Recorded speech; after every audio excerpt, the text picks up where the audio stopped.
Hello guys, welcome back to study for सब channel.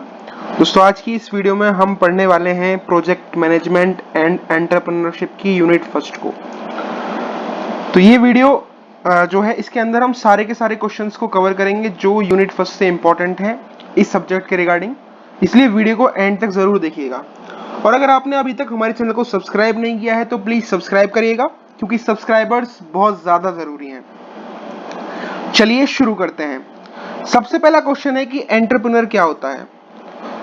तो entrepreneur एक ऐसा बंदा होता है, एक ऐसा इंडिविजुअल होता है जो कि क्रिएट करता है, डेवलप करता है और मैनेज करता है एक नए बिजनेस वेंचर को। तो एंटरप्रेन्योर कौन है? एंटरप्रेन्योर एक इंडिविजुअल होता है, एक इंसान होता है जो कि एक बिजनेस वेंचर को क्रिएट करता है, उसको डेवलप करता है और उसको मैनेज करता है। फाइनेंशियल रिस्क लेता है उसके regarding in the hope of profit. ठीक है। एंटरप्रेन्योर्स जो होते हैं उनको हमेशा इनोवेटर्स के रूप में देखा जाता है, जो कि नए आइडियाज लेके आते हैं, नए प्रोडक्ट्स लेके आते हैं, नई सर्विसेज लेके आते हैं और नए बिजनेस मॉडल्स लेके आते हैं मार्केट में। उनका रोल क्या होता है? उनका रोल होता है, क्यों एंटरप्रेन्योर्स जरूरी हैं? एंटरप्रेन्योर्स इसलिए जरूरी हैं क्योंकि वो इकोनॉमिक ग्रोथ में हेल्प करते हैं कंट्री की, वो जॉब्स क्रिएट करते हैं कंट्री के अंदर और इनोवेशन को फॉस्टर करते हैं, इनोवेशन को फास्टर कर देते हैं एक तरीके से। ठीक है। तो एंटरप्रेन्योर कौन होते हैं? Entrepreneurs are individuals who creates, develops and manages new business venture. आप ये समझ के अब हम बात करते हैं कैरेक्टरिस्टिक्स क्या होती हैं एक एंटरप्रेन्योर की। तो एंटरप्रेन्योर की कैरेक्टरिस्टिक्स के बारे में बात करें तो कोई भी एंटरप्रेन्योर इनोवेटिव होना चाहिए, यानी कि वो नए नए आइडियाज लेके आए, नए नए इंप्रूवमेंट्स लेके आए मार्केट के अंदर। वो रिस्क टेकिंग होना चाहिए, यानी कि वो रिस्क लेने के लिए काबिल होना चाहिए। वो विजनरी होना चाहिए, उसके पास क्लियर लॉन्ग टर्म गोल और स्ट्रेटेजिक प्लान होना चाहिए उस गोल को पाने के लिए। एंटरप्रेन्योर के अंदर लीडरशिप स्किल्स होनी चाहिए, लीडरशिप क्वालिटी होनी चाहिए, ताकि वो अपनी टीम को मोटिवेट कर सके और गाइड कर सके डिफरेंट डिफरेंट टाइम्स पे, डिफरेंट डिफरेंट सिचुएशंस के अंदर। उसके अंदर परसिवियरेंस होनी चाहिए। ठीक है। अगर उसके सामने चैलेंज आ जाए कोई, तो उसको सहने के लिए, उसको पार करने के लिए उसके पास परसिस्टेंसी होनी चाहिए, परसिवियरेंस होना चाहिए। वो अडेप्टेबल होना चाहिए ताकि वो चेंजिंग कंडीशंस के हिसाब से एडजस्ट कर पाए और कंटिन्यूअसली सीखता रहे। उसके अंदर पैशन होना चाहिए, यानी कि उसके अंदर एंथुसियाज्म होना चाहिए और अपने वेंचर के रिगार्डिंग कमिटमेंट होनी चाहिए कि हाँ, उसको अपना जो बिजनेस है उसको ऊंचाइयों पर लेके जाना है। उसके अंदर सेल्फ मोटिवेशन होना चाहिए, प्रॉब्लम सॉल्विंग होना चाहिए। ये कैरेक्टरिस्टिक्स है एंटरप्रेन्योर की। वो प्रॉब्लम सॉल्विंग होना चाहिए, यानी कि अगर कोई भी इश्यू आ जाता है उसकी कंपनी में या उसके बिजनेस में, तो उसको वो आइडेंटिफाई करके रिजॉल्व करने की क्षमता रखता हो। उसके अंदर नेटवर्किंग स्किल्स होनी चाहिए, ताकि वो नेटवर्क्स को बिल्ड कर पाए और उनको यूज कर पाए जब जब उसको सपोर्ट चाहिए और रिसोर्सेज चाहिए। वो फाइनेंशियल एक्यूमेन होना चाहिए, यानी कि वो अपने फाइनेंसेस को इजीली मैनेज करना आना चाहिए उसको, जैसे कि बजटिंग और फंडिंग। और सबसे बाद की चीज, जो सबसे आखिरी चीज, सबसे इंपॉर्टेंट चीज जो जरूरी है वो है कस्टमर फोकस्ड होना चाहिए, यानी कि उसको ये समझना चाहिए कि जो वो बना रहा है बिजनेस, उसकी एक्चुअल में नीड क्या है, वो कस्टमर की क्या नीड को फुलफिल करेगा, और कस्टमर के फोकस्ड होना चाहिए। क्योंकि अगर कोई बिजनेस कस्टमर फोकस्ड ही नहीं है तो बिजनेस चलेगा कैसे? ठीक, इतना आप समझ गए। बढ़ते हैं नेक्स्ट क्वेश्चन की तरफ। नेक्स्ट क्वेश्चन है हमारा कि डिफरेंस क्या होता है बिटवीन एंटरप्रेन्योर एंड एंटरप्रेन्योरशिप।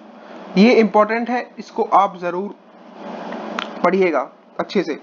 तो एंटरप्रेन्योर की डेफिनेशन बात करें तो एक एंटरप्रेन्योर एक ऐसा बंदा होता है जो क्रिएट करता है, डेवलप करता है और मैनेज करता है एक बिजनेस वेंचर को फाइनेंशियल रिस्क लेकर के in the hope of profit. इसके रोल की बात करें तो वो इनोवेटर होता है, रिस्क टेकर होता है, लीडर होता है और डिसीजन मेकर होता है। बात करें इसके कैरेक्टरिस्टिक्स की तो विजनरी होता है, रिजाइलेंट होता है, अडेप्टेबल होता है, पैशनेट होता है, सेल्फ मोटिवेटेड होता है और कस्टमर फोकस्ड होता है। फोकस की बात करें तो पर्सनल एक्शन और एट्रीब्यूट्स उसके ऐसे होने चाहिए जो कि क्रिएशन को जन्म दें और बिजनेस को ग्रो करें। ठीक, ये होता है हमारा एंटरप्रेन्योर। इतना आप समझ गए होंगे। चलिए अब समझते हैं कि एंटरप्रेन्योरशिप क्या होती है। तो एंटरप्रेन्योरशिप की डेफिनेशन की बात करें तो एंटरप्रेन्योरशिप एक प्रोसेस होता है जिसमें हम डिजाइन करते हैं, लॉन्च करते हैं और रन करते हैं एक नए बिजनेस और एंटरप्राइज को। ये इसकी डेफिनेशन है। एंटरप्रेन्योरशिप क्या है? Entrepreneurship is a process of designing, launching and running a new business और एंटरप्राइज। इसके स्कोप की बात करें तो इसके अंदर वो सारी एक्टिविटीज इन्वॉल्व होती हैं जैसे कि जो कि अपॉर्चुनिटीज को आइडेंटिफाई करती हैं, फंड्स को सिक्योर करती हैं, टीम को असेंबल करना और बिजनेस प्लान को डेवलप करना। ये एंटरप्रेन्योरशिप का स्कोप होता है। So entrepreneurship has the scope which involves activities such as identifying opportunities, जहां पे बिजनेस बनाया जा सकता है, उन अपॉर्चुनिटीज को आइडेंटिफाई करना, फंड्स को सिक्योर करना और टीम को असेंबल करना और उसके हिसाब से एक बिजनेस प्लान बना के देना। बात करें एंटरप्रेन्योरशिप के नेचर की तो वो डायनेमिक और ऑनगोइंग प्रोसेस होता है जिसके अंदर इनोवेशन होती है, रिस्क मैनेजमेंट होती है और स्ट्रेटेजिक प्लानिंग होती है। ठीक, बात करें फोकस की तो ये जो ब्रॉडर फ्रेमवर्क है वो एनकम्पास करता है एंटरप्रेन्योरशिप एक्टिविटीज को और ऐसे प्रोसेसेस को जो कि नेसेसरी हैं एक बिजनेस को ग्रो करने के लिए। ठीक, तो एंटरप्रेन्योर तो एक बंदा होता है और एंटरप्रेन्योरशिप क्या होती है, एक प्रोसेस होती है जिसमें हम डिजाइन करते हैं, लॉन्च करते हैं और रन करते हैं एक नए बिजनेस को और एंटरप्राइज को। दोस्तों अगर आपको नोट्स चाहिए तो आप मेरा व्हाट्सएप चैनल जो है उसको ज्वाइन कर सकते हैं जिसका लिंक मैंने अपने डिस्क्रिप्शन में दे रखा है। आप वहां पर क्लिक करके सीधा आप ज्वाइन कर सकते हैं व्हाट्सएप चैनल को। इसके अलावा अगर आप नहीं चाहते हैं व्हाट्सएप चैनल को ज्वाइन करना और यहाँ से आप हमारे नोट्स लेना चाहते हैं तो आप स्क्रीनशॉट ले सकते हैं।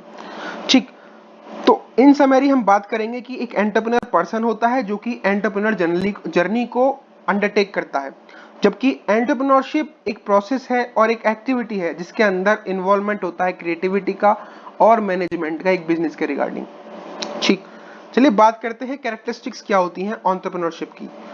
तो characteristics of entrepreneurship includes innovation, नई नई चीजों को बनाना, रिस्क टेकिंग एंड प्रोएक्टिवनेस।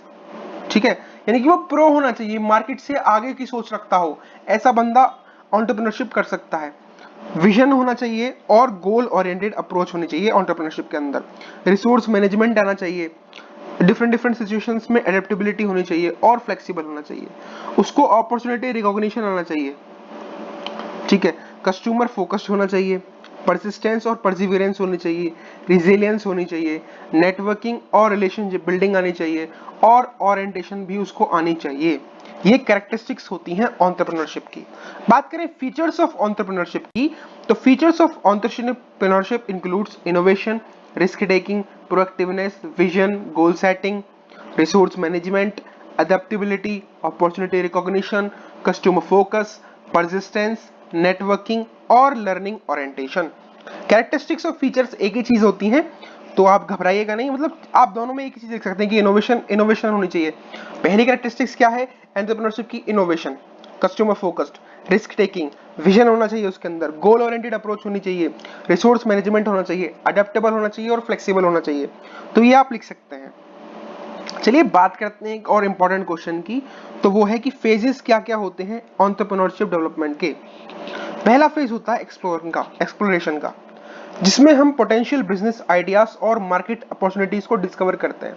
जब भी हम कोई नया बिजनेस खोलने वाले होते हैं सबसे पहले हम देखने की कि क्या मार्केट में कोई अपॉर्चुनिटी है इस बिजनेस के रिगार्डिंग, कहाँ लैक्स हैं, मतलब ऐसी कौन सी जगहें हैं जहां पे ये बिजनेस अच्छा ग्रो कर सकता है। जैसे हम मान के चलिए हमें एक स्कूल खोलना है, ठीक है, तो स्कूल हम ऐसी जगह पे तो नहीं खोलेंगे जहां ऑलरेडी 10 स्कूल हैं, हम ऐसी जगह पर खोलेंगे जहां पे स्कूल दूर दूर तक नहीं है या 10 किलोमीटर के रेडियस में कोई भी स्कूल नहीं है। हम वहां पर, तो पहले प्रोसेस में हमने क्या करा, एक्सप्लोरेशन करा। ठीक है, हमने ऐसी जगहें ढूंढी जहां पे मार्केट में अपॉर्चुनिटीज हैं उस स्कूल को खोलने के लिए। फिर उसके बाद हमने आइडिएशन किया, यानी कि हमने कंसेप्ट्स को डिफाइन किया कि कैसे हमारा स्कूल होना चाहिए, कैसे बनना चाहिए, टीचर्स कैसे काम करेंगे उसमें, हम कितने स्टैंडर्ड तक का स्कूल बना रहे हैं और उसके हिसाब से हमको एक बिजनेस प्लान क्रिएट करना है। तीसरा है वैलिडेशन, उसके बाद हम उन आइडियाज को टेस्ट करते हैं और स्टेक होल्डर्स से, यानी कि जो उस स्कूल के लिए पैसा हमको दे रहे हैं उनसे हम फीडबैक लेते हैं कि क्या हम जो डिसीजन लेना चाह रहे हैं वो सही है। वैलिडेशन इसका ही मतलब होता है। उसके बाद हम लॉन्च करते हैं, यानी कि हम बिजनेस को एस्टेब्लिश करते हैं और उसके अकॉर्डिंगली ऑपरेशन स्टार्ट कर देते हैं। फिर आता है ग्रोथ फेज। ग्रोथ फेज में हम क्या करते हैं, हम बिजनेस को स्केल करते हैं और एक्सपेंड करते हैं मार्केट की प्रेजेंस में। उसके बाद मैच्योरिटी, यानी कि हम एक पार्टिकुलर स्टेबिलिटी को अचीव कर लेते हैं अपने बिजनेस की, कि भाई हमने स्कूल खोला, तो हमारा एक मैच्योरिटी पीरियड क्या था कि हमारे स्कूल के अंदर 3000 स्टूडेंट्स होने चाहिए। अब हमने वो क्या करा है, अब हमने वो जो फेज है वो रीच कर लिया कि 3000 स्टूडेंट हमारे आ गई। तो उसके बाद हम क्या कर सकते हैं, उस बिजनेस को एग्जिट भी कर सकते हैं। क्या तो हम उस स्कूल को बेच दें, या उसको किसी और के साथ मर्ज कर दें, या उस स्कूल का ट्रांजिशन कर दें कि मान के चलो 10th तक स्कूल था तो उसको 12th तक बना दिया। तो ये एग्जिट होता है। तो हर फेज की अपनी एक यूनिक चैलेंजेस होते हैं और अपॉर्चुनिटीज होते हैं एंटरप्रेन्योर्स के लिए। इतना आप समझ गए होंगे कि फेजेस ऑफ एंटरप्रेन्योरशिप डेवलपमेंट क्या क्या थे। ठीक, सबसे पहला था एक्सप्लोरेशन, हमने एक मार्केट के अंदर एक्सप्लोर किया कि कौन सा बिजनेस चल सकता है। दूसरा था आइडिएशन, आइडिएशन के अंदर हम क्या किया कि हमने अपने कंसेप्ट को रिफाइन किया और एक बिजनेस प्लान बना दिया। वैलिडेशन के अंदर हमने क्या किया कि आइडियाज को टेस्ट किया, फीडबैक लिए स्टेक होल्डर से, फिर हमने अपने बिजनेस को लॉन्च कर दिया। लॉन्च करने के बाद हमने अपने बिजनेस के ग्रोथ के ऊपर फोकस किया। ग्रोथ होने के बाद जब हमारे बिजनेस ग्रो हो गया, उसके मैच्योरिटी पीरियड आ गया, उसके बाद हम उसको एग्जिट कर सकते हैं। एग्जिट मतलब या तो उसको ट्रांजिशन कर देते हैं, उसको और बना सकते हैं हम, या फिर उसको सेल कर सकते हैं, या फिर मर्ज कर सकते हैं। ठीक, बढ़ते हैं नेक्स्ट क्वेश्चन की तरफ। नेक्स्ट क्वेश्चन है कि क्या स्कोप है और क्या नीड है एंटरप्रेन्योरशिप की। ठीक है, तो एंटरप्रेन्योरशिप इसलिए जरूरी है क्योंकि वो इकोनॉमिक ग्रोथ देता है, क्योंकि एंटरप्रेन्योरशिप जॉब क्रिएशन करता है, इनोवेशन के लिए रास्ते खोलता है और वेल्थ जनरेशन करता है। दूसरी चीज, इनोवेशन जो है, जो ड्राइविंग इनोवेशन है, वो न्यू प्रोडक्ट्स को इंट्रोड्यूस करके आ सकती है, न्यू सर्विसेज को इंट्रोड्यूस करके आ सकती है, बिजनेस मॉडल्स को इंट्रोड्यूस करके आ सकती है। Creating jobs can help in reducing employment rates specially in emerging sectors. तो ये तो इसका स्कोप है एंटरप्रेन्योरशिप का, कि एंटरप्रेन्योरशिप हमारी देश की जो गवर्नमेंट है वो भी क्यों एंटरप्रेन्योरशिप को इतना ज्यादा बढ़ावा दे रही है, क्योंकि एंटरप्रेन्योरशिप जो है जॉब क्रिएशन में हेल्प करता है। अपने देश की, किसी भी देश की इकोनॉमिक ग्रोथ के लिए सबसे ज्यादा जो फायदेमंद चीज है वो है एंटरप्रेन्योरशिप। ठीक है, अगला है fostering regional development bye revitalising local economies and attracting investment. तो एंटरप्रेन्योरशिप क्या करती है, रीजनल डेवलपमेंट कराती है। ठीक है, वो सोशल और इकोनॉमिकल चैलेंजेस को सोशल एंटरप्रेन्योरशिप के थ्रू एड्रेस करती है लोगों के लिए। वो ग्लोबल कम्पिटिटिवनेस को एनहेंस करती है, क्योंकि वो अडेप्ट कर सकती है मार्केट की डायनामिक्स को, चेंज जो मार्केट डायनामिक्स हो रही हैं उनको अडेप्ट कर सकती है और इनोवेशन को ड्राइव कर सकती है। तो ये है scope and need of entrepreneurship. तो एंटरप्रेन्योरशिप किस लिए जरूरी है, इकोनॉमिक ग्रोथ के लिए, जॉब क्रिएशन के लिए, वो इनोवेशन देती है मार्केट के अंदर, एम्प्लॉयमेंट रेट्स को रिड्यूस करती है, रीजनल डेवलपमेंट को एम्पावर करती है, सोशल और इकोनॉमिकल चैलेंजेस को एड्रेस करती है और ग्लोबल कॉम्पिटिटिवनेस को एनहेंस करती है। चलिए दूसरे क्वेश्चन की तरफ बढ़ते हैं। दूसरा क्वेश्चन है हमारे पास कि एंटरप्रेन्योरल कॉम्पिटेंसीज और उनके ट्रेड्स क्या हैं। तो एंटरप्रेन्योरशिप, जो एंटरप्रेन्योरियल कॉम्पिटेंसीज हैं और ट्रेड्स हैं, वो रेफर होता है, मतलब उनका मतलब होता है skills, characteristics and qualities that an individual possess or develop to successfully initiate, manage and grow business। तो entrepreneurial competencies और traits क्या होती हैं? entrepreneurship या entrepreneurial competencies और traits वो skills होती हैं, वो characteristics होती हैं, वो qualities होती हैं जो इंडिविजुअल के पास होनी चाहिए ताकि वो सक्सेसफुली कोई भी बिजनेस को इनिशिएट कर पाए, मैनेज कर पाए और उसको ग्रो कर पाए। तो इसके अंदर जो क्वालिटीज की बात करते हैं वो क्वालिटीज होती हैं, क्रिएटिविटी होनी चाहिए, रिस्क टेकिंग होना चाहिए बंदा, अडेप्टेबल होना चाहिए, लीडरशिप क्वालिटी होनी चाहिए, उसके अंदर नेटवर्किंग आनी चाहिए, फाइनेंशियल लिटरेट होना चाहिए कि कहाँ कहाँ फंड्स को कैसे यूज करना है, कैसे मैनेज करना है, प्रॉब्लम सॉल्विंग होना चाहिए, कम्युनिकेशन उसकी अच्छी होनी चाहिए और उसका फोकस कस्टमर के ऊपर होना चाहिए, कस्टमर चाहता क्या है। ठीक है, तो ये जो चीजें हैं वो इनेबल करती है, यानी कि जो एंटरप्रेन्योरल कॉम्पिटेंसीज और ट्रेड्स हैं वो क्या करती हैं, वो एक एंटरप्रेन्योर को इनेबल करती हैं कि वो चैलेंजेस को नेविगेट कर पाए, अपॉर्चुनिटीज को ग्रैब कर पाए या सीज कर पाए, इनोवेशन को ड्राइव कर पाए और ग्रोथ कर पाए अपने वेंचर्स यानी कि अपने बिजनेस के अंदर। ठीक, इतना आप समझ गए होंगे। बात करते हैं मेजर कॉम्पिटेंसीज की जो कि सुपीरियर परफॉर्मेंस देती हैं एंटरप्रेन्योर्स को। तो जो मेजर कॉम्पिटेंसीज होती हैं जिनकी वजह से सुपीरियर एंटरप्रेन्योरल परफॉर्मेंस मिलती है एक एंटरप्रेन्योर को, वो होती है विजनरी लीडरशिप, स्ट्रेटेजिक थिंकिंग, यानी कि अगर हमको जैसे मान के चलो ए से बी तक पहुंचना है तो एक रास्ता है 10 किलोमीटर का, एक रास्ता है 20 किलोमीटर का। तो स्ट्रेटेजी क्या कहती है कि हम 10 वाले से जाएं। ठीक, तो ये स्ट्रेटेजिक थिंकिंग होती है। इनोवेटिव हो, इनोवेशन, प्रॉब्लम सॉल्विंग होना चाहिए बंदा, उसकी डिसीजन मेकिंग पावर अच्छी होनी चाहिए, वो सिचुएशंस के हिसाब से इजीली अडेप्टेबल हो, फाइनेंशियल मैनेजमेंट आना चाहिए, ठीक है, फाइनेंशियल मैनेजमेंट आना चाहिए, नेटवर्किंग आनी चाहिए, कम्युनिकेशन अच्छी होनी चाहिए उसकी, कस्टमर फोकस्ड होना चाहिए और कंटिन्यूअस लर्निंग वाला बंदा होना चाहिए, यानी कि वो अपने बिजनेस में कंटिन्यूअसली ग्रो करते करते सीखता रहे। तो ये सारी जो स्किल्स हैं वो एक एंटरप्रेन्योर को नेविगेट करती हैं कि वो चैलेंजेस को नेविगेट कर पाए, अपॉर्चुनिटीज को सीज कर पाए और बिजनेस को ग्रो कर पाए। ठीक, चलिए दूसरे क्वेश्चन की तरफ बढ़ते हैं कि कौन कौन से फैक्टर्स हैं जो कि अफेक्ट करते हैं एक एंटरप्रेन्योर के डेवलपमेंट को या एंटरप्रेन्योर के डेवलपमेंट को। तो उन फैक्टर्स की बात करें तो हमारे पास 4 फैक्टर्स होते हैं। पहला है इकोनॉमिक फैक्टर्स, दूसरा है नॉन इकोनॉमिक फैक्टर्स, तीसरा है साइकोलॉजिकल फैक्टर्स और चौथा है गवर्नमेंटल फैक्टर्स।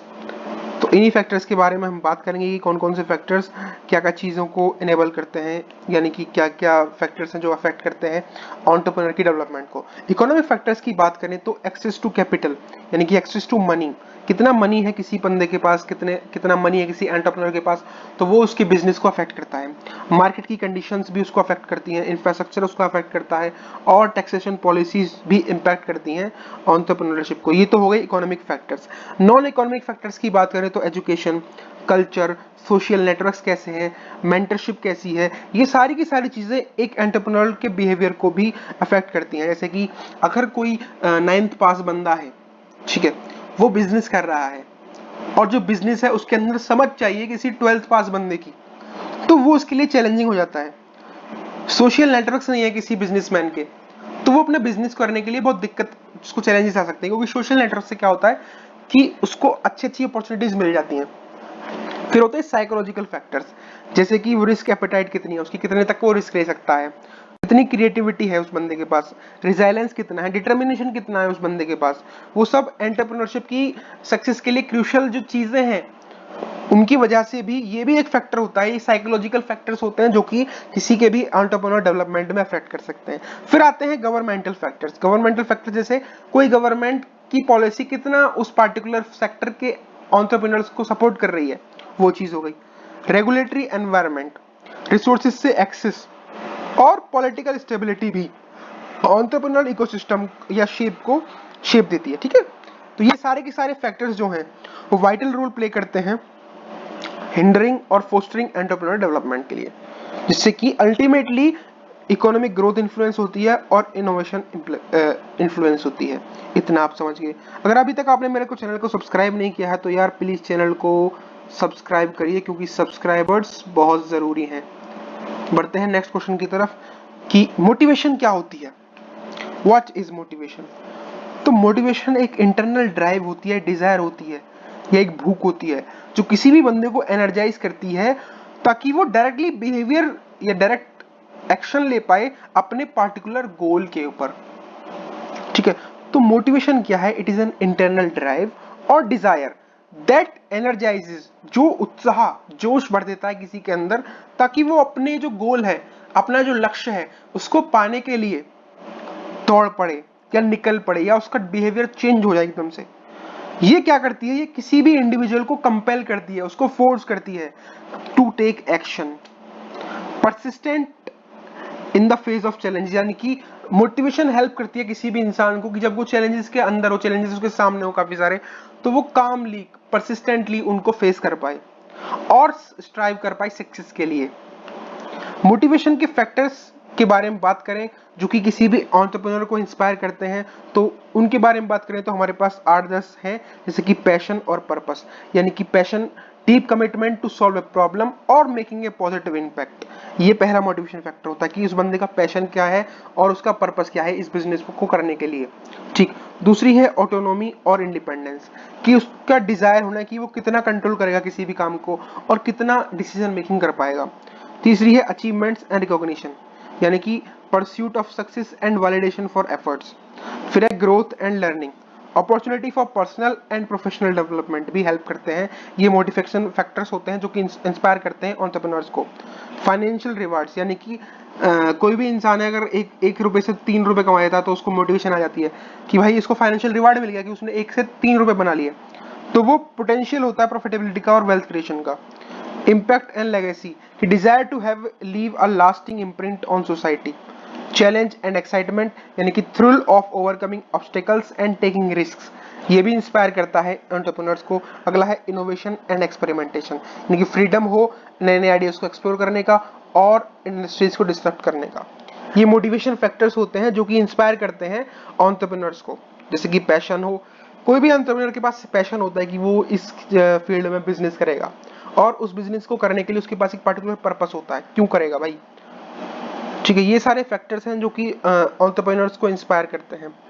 नोट्स आपको चाहिए तो आप व्हाट्सएप से ले सकते हैं, वरना आप स्क्रीनशॉट ले सकते हैं। बढ़ते हैं दूसरे और सबसे इंपॉर्टेंट क्वेश्चन के बारे में बात करेंगे इसमें कि एमसी क्लेलैंड्स अचीवमेंट मोटिवेशन थ्योरी क्या है। तो एमसी क्लेलैंड्स अचीवमेंट मोटिवेशन थ्योरी जो कि प्रपोज की गई थी डेविड मैकक्लेलैंड के द्वारा, जो एक साइकोलॉजिस्ट थे, उनका फोकस था, या वो थ्योरी कहती है कि एक इंडिविजुअल नीड ऑफ अचीवमेंट यानी कि NACH जो है वो एक की ड्राइवर होता है उसके बिहेवियर का। मतलब तो McClelland achievement motivation theory proposed by psychologist David McClelland focused on the individual's need for achievement as a key driver of behaviour. इस थ्योरी के रिगार्डिंग पीपल जो यानी कि लोग हैं वो मोटिवेटेड होते हैं अपने डिजायर की वजह से। ठीक है, according to this theory people are motivated by their desire to accomplish challenging goals and experience a sense of accomplishment। ठीक है, तो इस थ्योरी ये थ्योरी कहती है कि जो लोग हैं वो मोटिवेटेड होते हैं अपने डिजायर की वजह से, ताकि वो चैलेंजेस या गोल्स को अकम्प्लिश कर पाएं और एक सेंस ऑफ अकम्प्लिशमेंट ले पाएं। तो इसकी थ्योरी को डिस्कस करेंगे तो सबसे पहला फैक्टर है नीड फॉर अचीवमेंट यानी कि NACH। इंडिविजुअल्स जो है वो ड्राइवन किए जाते हैं with the help of their desires to accomplish challenging goals and experience success. दूसरी होती है कैरेक्टरिस्टिक्स ऑफ हाई अचीवर्स के बारे में बात करें तो वो मॉडरेट डिफिकल्टी टास्क को प्रेफर करते हैं, वो एम्बिशियस और अटेनेबल गोल्स को सेट करते हैं और परसिस्टेंट होते हैं इन द फेस ऑफ ऑब्स्टिकल्स। ये कैरेक्टरिस्टिक्स हैं हाई अचीवर्स की। ठीक है, उसके बाद इन्फ्लुएंस ऑफ अचीवमेंट मोटिवेशन आता है तीसरा। तो NACH जो है यानी कि नीड फॉर अचीवमेंट जो है वो इफेक्ट करता है बिहेवियर इन वर्क, जैसे कि एजुकेशन हो गई या पर्सनल लाइफ हो गई या इन्फ्लुएंसिंग एंटरप्रेन्योरशिप हो गई या इनोवेशन हो गई या गोल परसूट हो गया। तो इन्फ्लुएंस ऑफ अचीवमेंट मोटिवेशन यानी कि NACH जो है वो इफेक्ट करता है किसी भी एंटरप्रेन्योर के बिहेवियर को उसके वर्क के रिगार्डिंग। फिर आते हैं कल्चरल और एनवायरमेंटल फैक्टर्स, जो कि जैसे कि अपब्रिंगिंग किस जगह पर हुई है किसी बंदे की, एजुकेशन कितनी हुई है, सोसाइटल नॉर्म्स का कितना इन्फ्लुएंस रहा है उसके ऊपर, ये सारी की सारी उसके मोटिवेशन लेवल्स को अफेक्ट करती है। Application in management and leadership यानी कि एम्प्लॉइज अचीवमेंट को अंडरस्टैंड कर पाना, ये हेल्प करता है टास्क डिजाइन के अंदर, गोल सेटिंग के अंदर और एक ऐसे कल्चर को फोस्टर करने के लिए जो एक्सीलेंस और इनोवेशन के लिए काम करे। तो ये है MC clients achievement motivation theory. ठीक, जो कि फोकस करती है कि जो इंडिविजुअल की नीड है अचीवमेंट के लिए वो उसका की ड्राइवर होता है बिहेवियर। ठीक, इतना समझिए। हम बात करते हैं कंसेप्चुअल मॉडल क्या है एंटरप्रेन्योरशिप का। तो conceptual model of entrepreneurship provides a framework for understanding the processes and dynamics of entrepreneurial activities। जो कंसेप्चुअल मॉडल होता है एंटरप्रेन्योरशिप का वो एक फ्रेमवर्क प्रोवाइड करता है जिससे कि कोई भी इंसान अंडरस्टैंड कर पाएगा एक एंटरप्रेन्योर की प्रोसेस को और उसके डायनामिक्स को। तो इसके अंदर काफी सारे फैक्टर्स होते हैं, काफी सारे स्ट्रेटजीज होते हैं और काफी सारी इंटरेक्शंस होते हैं जो कि इन्वॉल्व होते हैं एक एंटरप्रेन्योर जर्नी के अंदर। उनके बारे में हम बात करेंगे तो सबसे पहली होती है अपॉर्चुनिटी रिकॉग्निशन, यानी कि हम आइडेंटिफाई करेंगे मार्केट के अंदर गैप्स कहाँ हैं और ऐसी कौन कौन सी चीजें हैं जिसके लिए अभी तक जिसको मतलब ऐसी कौन सी नीड्स है कस्टमर की जो अभी तक अनमेट है, अनफुलफिल्ड है। अपॉर्चुनिटी रिकॉग्निशन हो गया। फिर करते हैं हम रिसोर्स एक्विजिशन, यानी कि इस मार्केट गैप को फुलफिल करने के लिए हमारे पास नेसेसरी कैपिटल होना चाहिए, नेसेसरी स्किल्स होने चाहिए और नेसेसरी सपोर्ट होना चाहिए। जैसे किसी जगह पर एक स्कूल की नीड है, ठीक, तो हमने पता किया कि यहाँ पे स्कूल की नीड है। उसके बाद हमने किया रिसोर्स एक्विजिशन, यानी कि हमने नेसेसरी पैसा जुटाया, स्किल लेवल जुटाई और सपोर्ट जुटाया सोसाइटी से कि हम यहाँ स्कूल बनाएंगे, अब हमारे पास रिसोर्स एक्विजिशन हो गया। फिर हमने किया वेंचर क्रिएशन, यानी कि हमने बिजनेस का स्ट्रक्चर और मॉडल बना दिया। वेंचर क्रिएशन के अंदर ये होता है। फिर आता है इनोवेशन एंड डिफरेंशिएशन, यानी कि हमने ऐसा किया कि भाई हम अपने उसमें यूनिक ऑफरिंग्स देंगे। जैसे कि अगर हमारे स्कूल में कोई बच्चा आता है तो उसको हम स्मार्ट क्लास में पढ़ाएंगे, ठीक है, उसको हम कल्चरल एक्टिविटीज में एनफोर्स करेंगे या एनहेंस करेंगे। फिर आती है मार्केट की एंट्री और ग्रोथ, यानी कि हम कस्टमर्स को अट्रैक्ट करेंगे और अपने मार्केट शेयर को एक्सपेंड करेंगे। छठा है रिस्क मैनेजमेंट और एडेप्शन, जिसके अंदर हम अनसर्टेनिटीज को नेविगेट करते हैं और स्ट्रेटजीज को एडजस्ट करते हैं। फिर आता है वैल्यू क्रिएशन और कैप्चर, यानी कि हम कस्टमर्स को वैल्यू प्रोवाइड करते हैं, इसके साथ साथ रेवेन्यू भी जनरेट कर रहे होते हैं। आठवां है इम्पैक्ट, यानी कि हम इस जो हमने बिजनेस किया है उससे सोसाइटी और एनवायरनमेंट को कंट्रीब्यूट करते हैं और एक लॉन्ग टर्म वायबिलिटी को इंश्योर करते हैं। इतना आप समझ गए होंगे। तो ये होता है कंसेप्चुअल मॉडल ऑफ एंटरप्रेन्योरशिप कि हमको कहीं पे स्कूल बनाना है तो हमने अपॉर्चुनिटी रिकॉग्नाइज की, उसके बाद स्कूल बनाने के लिए रिसोर्सेज को एक्विजिशन किया, फिर हमने वेंचर क्रिएशन किया जिसके अंदर हमने बिजनेस स्ट्रक्चर और मॉडल को बनाया कि इस तरीके से हमारा स्कूल बनेगा। फिर हमने इनोवेशन और डिफरेंशिएशन की, मतलब हमने ऐसी इनोवेशन लेके आए अपने बिजनेस के अंदर कि हम ये पार्टिकुलर चीज आप लोगों को देंगे, जैसे स्मार्ट क्लास वगैरह जो बाकी स्कूल नहीं दे रहे हैं। फिर हमने मार्केट के अंदर एंट्री की और ग्रोथ की, हमने कस्टमर्स को अट्रैक्ट किया, चिल्ड्रंस लेके आए अपने स्कूल के अंदर और मार्केट शेयर बढ़ा दिया। फिर रिस्क मैनेजमेंट किया और अडेप्शन किया, यानी कि हमने ऐसी जो सिचुएशंस आई जब वहाँ पे जहाँ पे हमारे चैलेंजेस आए हैं उनको हमने नेविगेट किया कि कहाँ कहाँ चैलेंजेस आ सकते हैं और उनके हिसाब से हमने स्ट्रेटजीज बना ली। फिर हमने क्या किया कि कस्टमर के लिए वैल्यू क्रिएट किया अपने स्कूल के जरिए और साथ साथ पैसा भी कमा लिया। फिर उसके बाद हम एक इम्पैक्ट और सस्टेनेबिलिटी होनी चाहिए, ठीक है। हम बात करते हैं conceptual model of entrepreneurship bye John cow. ये इंपॉर्टेंट है, ये आता है अधिकतर देखा है मैंने एग्जाम्स में आ जाता है कि कंसेप्चुअल मॉडल क्या है एंटरप्रेन्योरशिप का बाय जॉन काउ।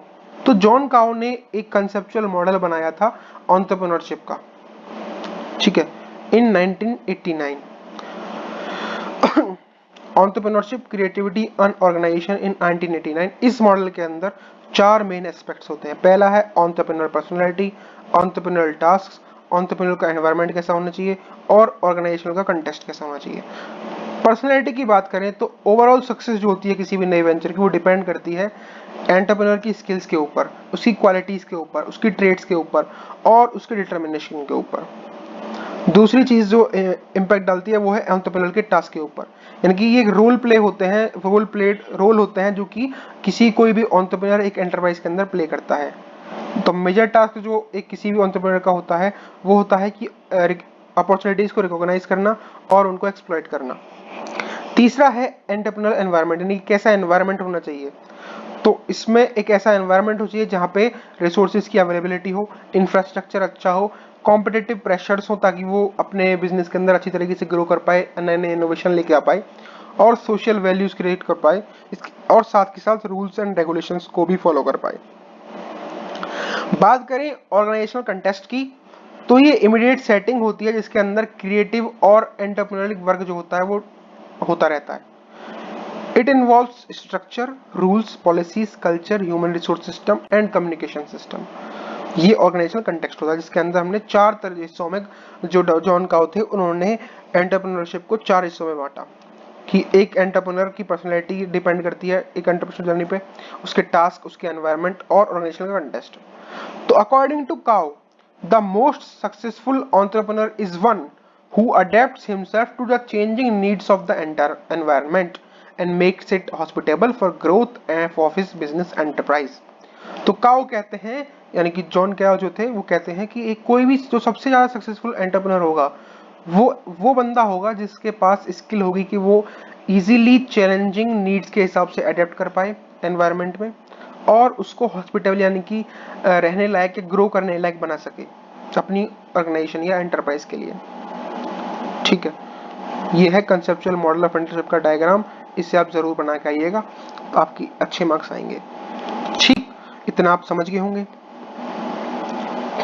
बात करते हैं दूसरे क्वेश्चन यानी कि अगले क्वेश्चन की, जिसका नाम है डिफरेंस क्या होता है एंटरप्रेन्योर और इंट्राप्रेन्योर के बीच में। एंटरप्रेन्योर की डेफिनेशन की बात करें तो एंटरप्रेन्योर एक बंदा होता है जो किसी बिजनेस को स्टार्ट करता है और उसको रन करता है। अपने ही बिजनेस को जो बंदा स्टार्ट कर रहा है और रन कर रहा है उसको एंटरप्रेन्योर बोलते हैं। इंट्राप्रेन्योर क्या होता है कि वो एक एग्जिस्टिंग कंपनी के अंदर नए नए इनोवेटिव आइडियाज लेके आता है। जैसे अगर एक बड़ी कंपनी है मतलब काफी बड़ी कंपनी है और उसके अंदर लोगों को उसने हायर कर रखा है जो नए नए आइडियाज को लेके जाएंगे, तो वो जो हायर कर रखे बंदे हैं उनको हम इंट्राप्रेन्योर बोलेंगे। एंटरप्रेन्योर की ओनरशिप की बात करें तो एंटरप्रेन्योर अपने बिजनेस को खुद ओन करता है, जबकि इंट्राप्रेन्योर का खुद का कोई बिजनेस नहीं है। एंटरप्रेन्योर के पास फुल कंट्रोल होता है डिसीजन मेकिंग के रिगार्डिंग, और इंट्राप्रेन्योर के पास लिमिटेड ऑटोनॉमी होती है। और जब भी कोई डिसीजन लेने जा रहा होता है तो सबसे पहले उसको हायर मैनेजमेंट को बताना पड़ता है कि हम ये डिसीजन लेंगे। एंटरप्रेन्योर के हाई पर्सनल फाइनेंशियल रिस्क होते हैं, जबकि इंट्राप्रेन्योर के लो पर्सनल फाइनेंशियल रिस्क होते हैं, क्योंकि वो तो किसी और कंपनी में काम कर रहा है, किसी और के लिए काम कर रहा है, इसी वजह से वो कंपनी के रिसोर्सेज को ही यूज करता है। एंटरप्रेन्योर जो होता है वो इंडिपेंडेंटली ऑपरेट करता है, जबकि इंट्राप्रेन्योर एक एग्जिस्टिंग ऑर्गेनाइजेशन के अंदर ऑपरेट कर रहा होता है। एंटरप्रेन्योर की जो मोटिवेशन होती है वो होती है कि वो कुछ नया बनाएगा, एक पार्टिकुलर फाइनेंशियल सक्सेस अचीव करेगा और रिकॉग्निशन अचीव करेगा, जबकि एंटरप्रेन्योर की मोटिवेशन होती है कि वो इनोवेट करेगा या नए प्रोडक्ट्स को बनाएगा, नई सर्विसेज को बनाएगा और एडवांस बनेगा कंपनी के अंदर। एंटरप्रेन्योर की स्कोप ऑफ वर्क की बात करें तो वो मार्केट अपॉर्चुनिटीज को आइडेंटिफाई करता है, फंड्स को सिक्योर करता है, टीम को बिल्ड करता है और बिजनेस स्ट्रेटेजीज बनाता है।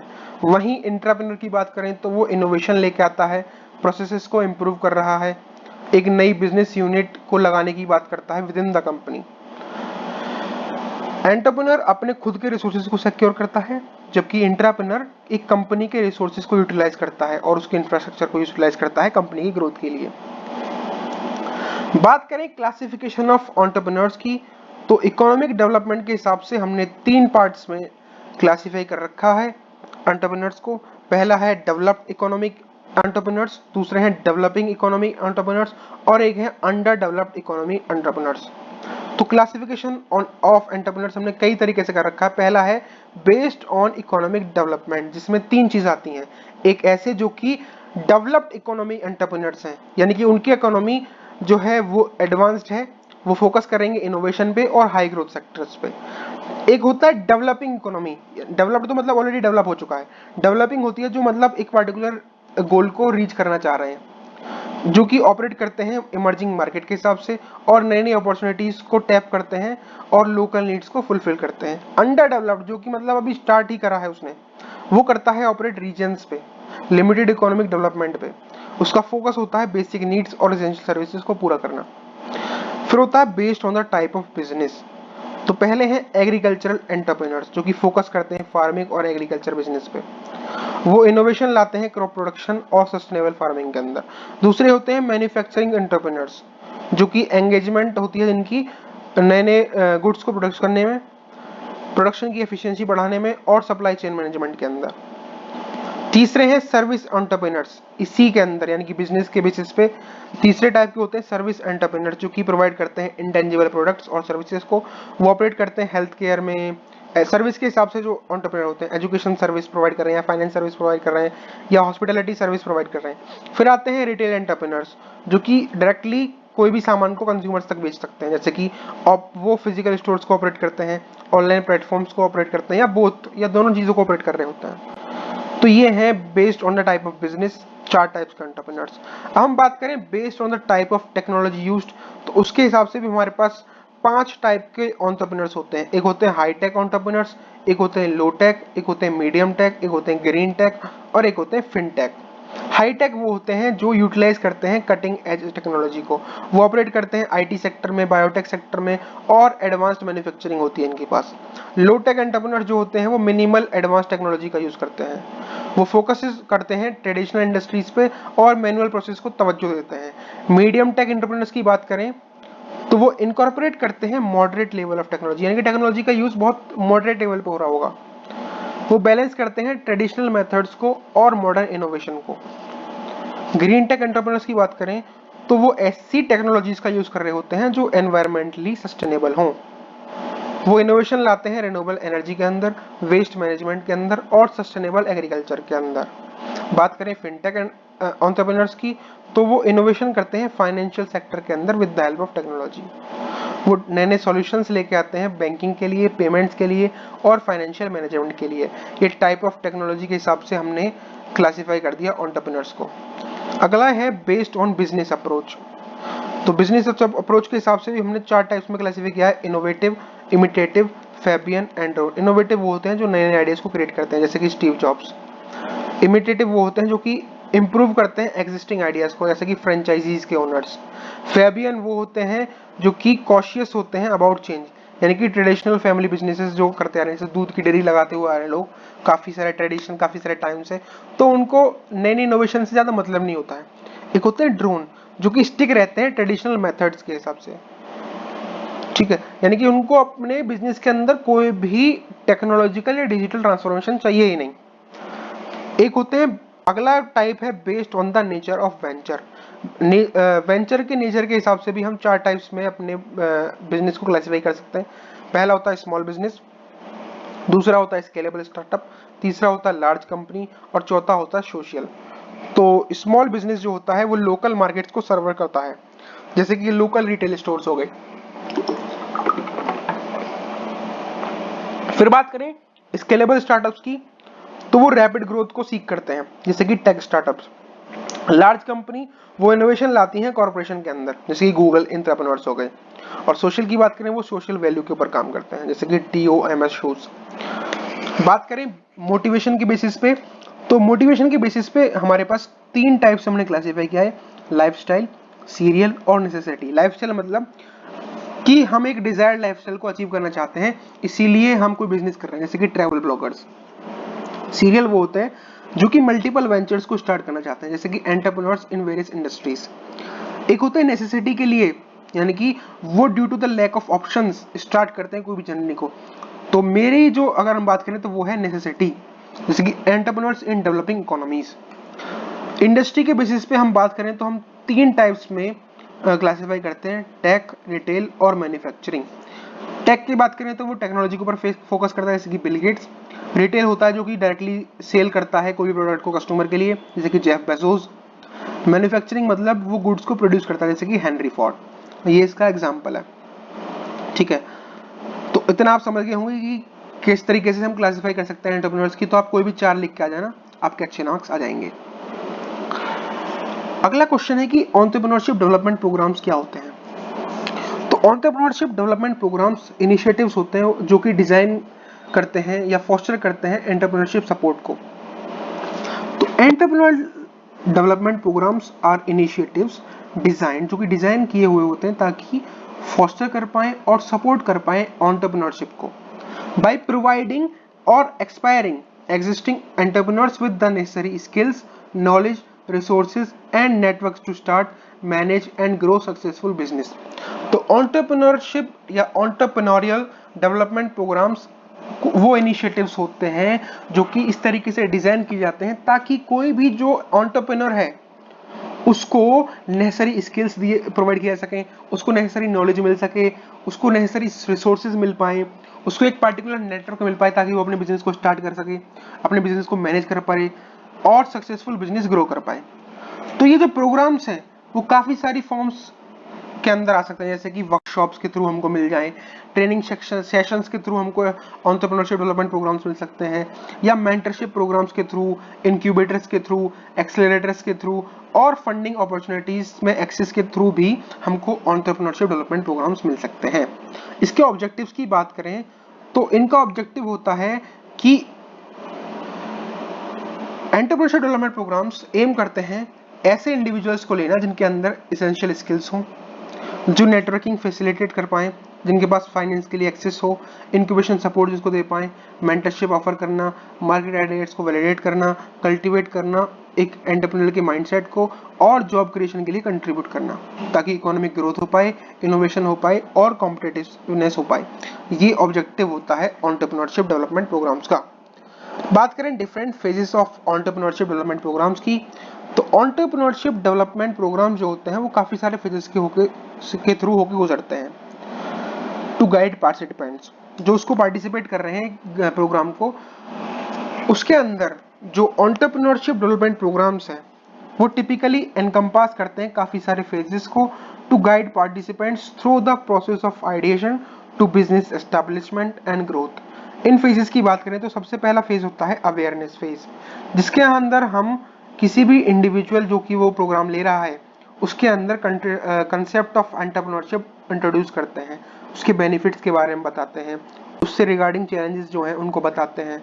ये फेज एम करता है कि कोई भी इंडिविजुअल जो है उसका इस बिजनेस में इंटरेस्ट बढ़े और वो एनकरेज हो ताकि वो एंटरप्रेन्योरल अपॉर्चुनिटीज को एक्सप्लोर कर पाए। दूसरा है एजुकेशन एंड ट्रेनिंग फेज। इसमें हम स्ट्रक्चर्ड लर्निंग अपॉर्चुनिटीज प्रोवाइड करते हैं, जैसे कि वर्कशॉप्स, सेमिनार्स, कोर्सेज देते हैं, जिससे उसको हम एंटरप्रेन्योरल स्किल्स और नॉलेज इंपार्ट कर पाएं। टॉपिक्स जो इसके अंदर कवर्ड होने चाहिए वो है business planning, marketing, finance and legal considerations.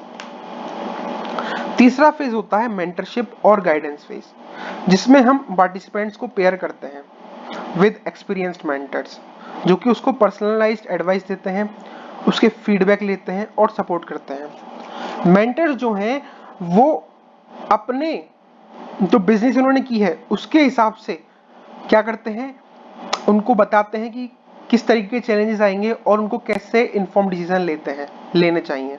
तो ये होता है मेंटरशिप का फेज।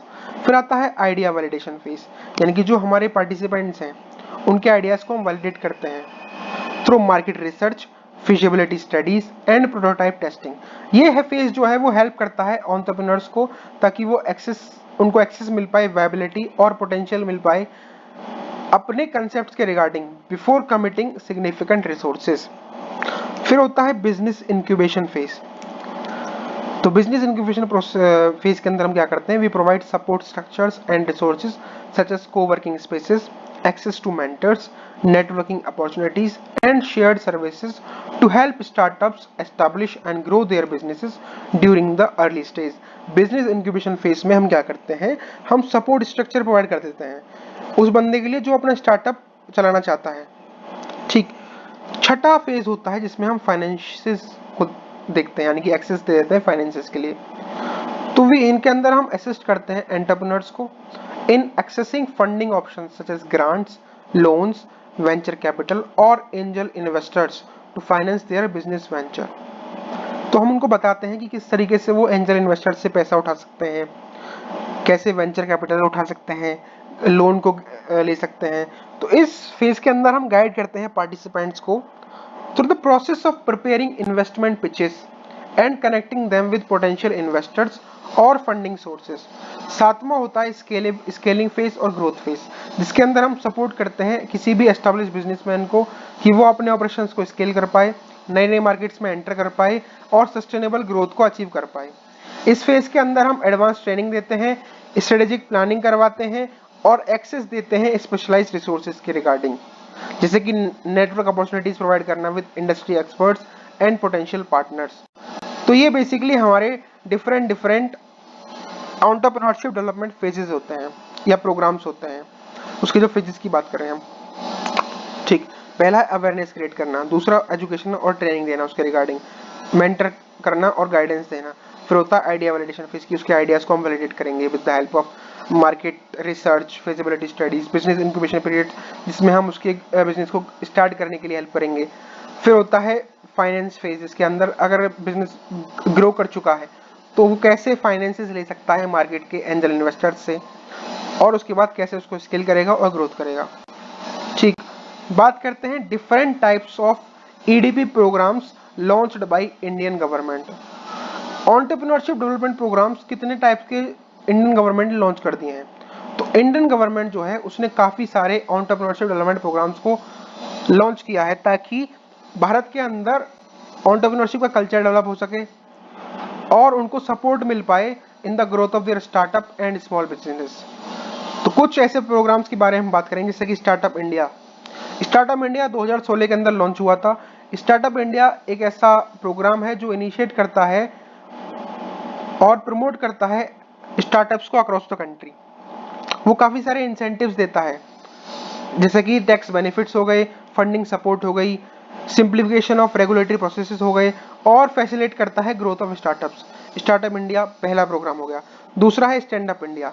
तो स्टैंड अप इंडिया भी 2016 के अंदर लॉन्च हुआ था। इसका एम क्या है कि वो एंटरप्रेन्योरशिप को प्रमोट करेगा among women and scheduled caste and scheduled tribes by providing them the access to financial support and other resources to start and grow their business। Stand up India में क्या था कि स्टैंड अप इंडिया एक ऐसा initiative था जो कि 2016 के अंदर आया था। इसका एम ये था, इसका लक्ष्य ये था कि वो वुमेन्स के अंदर एंटरप्रेन्योरशिप ला सके, शेड्यूल कास्ट के लोगों के अंदर ला सके, शेड्यूल ट्राइब्स के अंदर ला सके। इसमें क्या मिलता था, इसमें हम एक्सेस दे देते थे फाइनेंशियल्स का, फाइनेंशियल सपोर्ट देती है गवर्नमेंट इसके इस स्टैंड अप इंडिया की जो हमारे पास प्रोग्राम है उसके अंदर, ताकि जो वुमेन्स हैं, SC है, ST है, SC/ST के लोग हैं, वो अपने किसी भी बिजनेस को स्टार्ट कर पाएं और उसको ग्रो कर पाएं। फिर है प्रधानमंत्री मुद्रा योजना। प्रधानमंत्री मुद्रा योजना जो है वो 2015 के दौरान लॉन्च हुई थी। वो प्रोवाइड करती है collateral free loans to micro, small and medium enterprises through various financial institutions, जैसे कि बैंक्स हो गई, नॉन बैंकिंग फाइनेंशियल कंपनीज हो गई और माइक्रो फाइनेंस इंस्टीट्यूशंस हो गए। उनके थ्रू हम फ्री लोन्स यानी कि कोलेटरल फ्री लोन्स प्रोवाइड कर सकते हैं। ये प्रधानमंत्री मुद्रा योजना है। एक है स्किल इंडिया। स्किल इंडिया भी 2015 के दौरान लॉन्च हुई थी। स्किल इंडिया का एम ये है कि हम skill development training programmes provide करें मिलियंस ऑफ इंडियन यूथ को, ताकि वो जॉब रेडी हो पाएं और उनके अंदर एंटरप्रेन्योरशिप एनकरेज कर पाएं। ये जो स्किल इंडिया जो प्रोग्राम है वो ऑफर करता है training programmes across various sectors including manufacturing, services and agriculture. पांचवा है अटल इनोवेशन मिशन या AIM। तो AIM जो है वो 2016 में लॉन्च हुआ था। इसका एम ये था कि वो इनोवेशन को फोस्टर कर पाए और एंटरप्रेन्योरशिप को फोस्टर कर पाए among students, researchers and entrepreneurs, जिससे कि इसमें हमने क्या किया था, अटल इंक्यूबेशन सेंटर्स को फॉलो किया था, अटल टिंकरिंग लैब्स को हमने बनाया था, सॉरी भारत सरकार ने बनाया था। अटल न्यू इंडिया चैलेंजेस के नाम से हमने इंक्यूबेशन सेंटर्स खोले थे डिफरेंट पार्ट्स ऑफ कंट्रीज में। ठीक है, अगला जो सपोर्ट देती है वो है MSME support and outreach programme, government के द्वारा मिलता है भारत के लोगों को। तो ये इनिशिएटिव भी 2018 में लॉन्च हुआ था। इसका फोकस ये था कि हम सपोर्ट प्रोवाइड करेंगे और असिस्टेंस प्रोवाइड करेंगे माइक्रो, स्मॉल और मीडियम एंटरप्राइजेस को with the help of various schemes including access to credit, technology upgradation and marketing support. सातवां प्रोग्राम है नेशनल एंटरप्रेन्योरशिप अवार्ड। तो NEA जो है वो 2016 के अंदर लॉन्च हुआ था। वो रिकॉग्नाइज करता है और सेलिब्रेट करता है आउटस्टैंडिंग एंटरप्रेन्योर्स को और उनके एंटरप्राइजेस को अक्रॉस वेरियस सेक्टर्स, जिसके अंदर हम अवार्ड देते हैं, जिससे कि जो दूसरे जो लोग हैं वो एनकरेज होते हैं to emulate their success and contribute to the growth of economy. ये काफी सारे प्रोग्राम्स हैं जो कि लॉन्च किए जा चुके हैं इंडियन गवर्नमेंट के द्वारा। तो इसके बारे में क्वेश्चन आ सकता है, इसको आप इस तरीके से पढ़ के जाइएगा। अब हम बात करते हैं ऐसी काफी सारी प्रॉब्लम्स हैं जो फेस की जा चुकी हैं ADPs के द्वारा। पहली है कि ADPs के एंटरप्रेन्योर डेवलपमेंट प्रोग्राम्स के पास फंडिंग के लिए एक्सेस बहुत कम है, क्योंकि इनके थ्रू एडिक्वेट फाइनेंसिंग को सिक्योर कर पाना डिफिकल्ट होता है। दूसरा इंफ्रास्ट्रक्चर का लैक ऑफ इंफ्रास्ट्रक्चर है, इनएडिक्वेट फिजिकल एंड टेक्नोलॉजिकल फैसिलिटीज हैं। तीसरी प्रॉब्लम है कि लिमिटेड एक्सेस होता है मार्केट के रिगार्डिंग, क्योंकि ये चैलेंज होता है कि हम पेनिट्रेटिंग और मार्केट को रीच कर पाने में। चौथा है स्किल गैप्स, क्योंकि इनसफिशिएंट ट्रेनिंग जो है वो इसेंशियल होती है बिजनेस स्किल्स के लिए।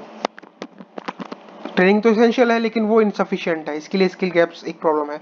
दूसरा रेगुलेटरी एंड ब्यूरोक्रेटिक हर्डल्स हैं, ये भी प्रॉब्लम है, क्योंकि हमारे देश के अंदर बिजनेस के रिगार्डिंग कॉम्प्लेक्स रेगुलेटरी प्रोसेसेस हैं और ब्यूरोक्रेसी की तरफ से कुछ वो लगाए जाते हैं, नियम और कानून हैं। लिमिटेड एक्सेस टू एंटरप्रेन्योरशिप यानी कि lack of experienced mentors and support networks भी एक प्रॉब्लम है जो कि फेस की जाती है ADPs के द्वारा। फिर होता है risk aversion and cultural norms, यानी कि stigma associated with entrepreneurship and risk aversion in some cultures, ये एक प्रॉब्लम है EDP के अंदर। इन प्रॉब्लम्स को आप रट के जाइएगा, पढ़ के जाइएगा कि फंडिंग नहीं मिल पाती है, इंफ्रास्ट्रक्चर अच्छा नहीं है, मार्केट को इजीली एक्सेस नहीं कर पाते हैं, स्किल गैप्स हैं, रेगुलेटरी दिक्कत आ सकती हैं, मेंटरशिप नहीं है अच्छी। तो ये सारी प्रॉब्लम्स हैं जो कि फेस की जाती हैं ADPs के द्वारा। So thank you guys for watching the video, please subscribe क्योंकि सब्सक्राइबर्स बहुत जरूरी हैं।